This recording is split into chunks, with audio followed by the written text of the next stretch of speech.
Davina Claire is often described as annoying, impulsive, or difficult, too emotional, too angry, too reckless with her power. But I don't think Davina was ever the problem. I think she is one of the clearest examples of what happens when someone is given power before safety. Today I want to look at Davina through tarot and character psychology, not to justify her actions, but to understand them. So if you're new here, hi, I'm Aniesha. In this series, I look at characters who are judged harshly not because they are cruel, but because they are overwhelmed. Tarot helps us ask a better question than was she right or wrong.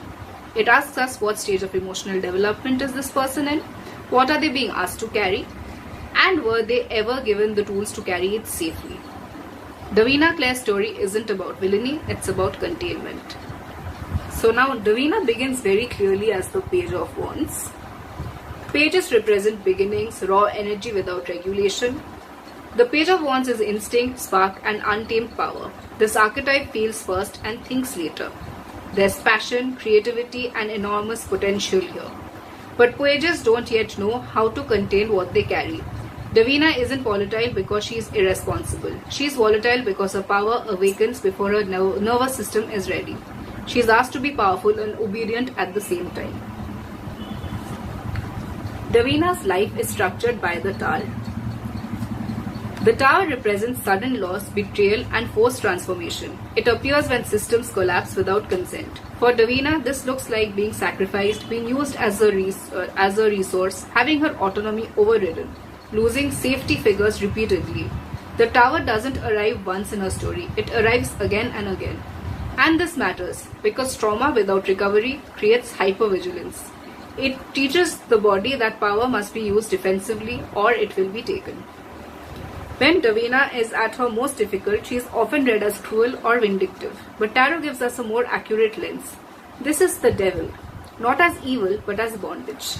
The devil represents attachment to fear, grief, and unresolved pain. Davina becomes bound to rage, loyalty, loss, and terror of abandonment. Her anger isn't about power, it's about protection. She is trying to ensure that no one ever gets to decide her fate again.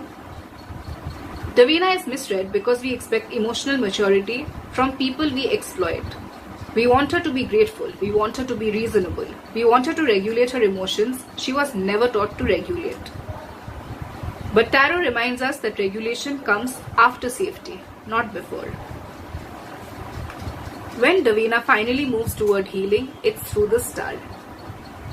The Star is not naive hope. It's hope after devastation. It's choosing softness because you've survived hardness. Her healing looks like boundaries, chosen connection, refusing to be used, trusting herself over authority. Davina doesn't become less powerful. She becomes self-directed. Davina Claire teaches us something uncomfortable. Power without protection doesn't create leaders. It creates survivors. And survivors don't behave politely. Tarot doesn't excuse harm, but it does explain behavior. And explanation is where compassion begins.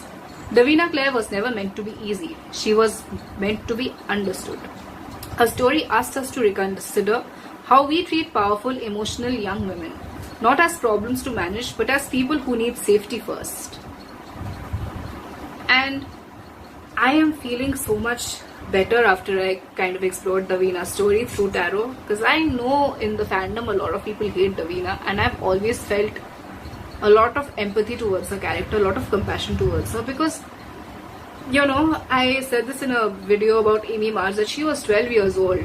Same thing. She was barely 15 or 16 when she is killed in a harvest festival the first time, and then she's a teenager. Teenagers, and the one person who she could count on, her mother, betrays her. And then Marcel betrays her countless times.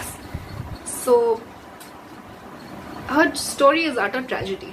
And constantly saying, oh my god, she's such an annoying teenager. She is a teenager. What do you expect? And she has powers. What do you expect a teenager given magical powers to do if they don't regulate themselves? Like, I initially had a thought about this, that all the stuff that I'm into right now, if I was into it when I was 13, 14 years old, what would I do? Would I be as careful with the tarot that I do right now? Would I be careful with all the stuff that I'm doing right now if I was given access to it when I was a kid? I don't think so. And tell me, who is your favorite character from the originals? Who else would you like to see explored from the lens of tarot? I will see you next time. Bye.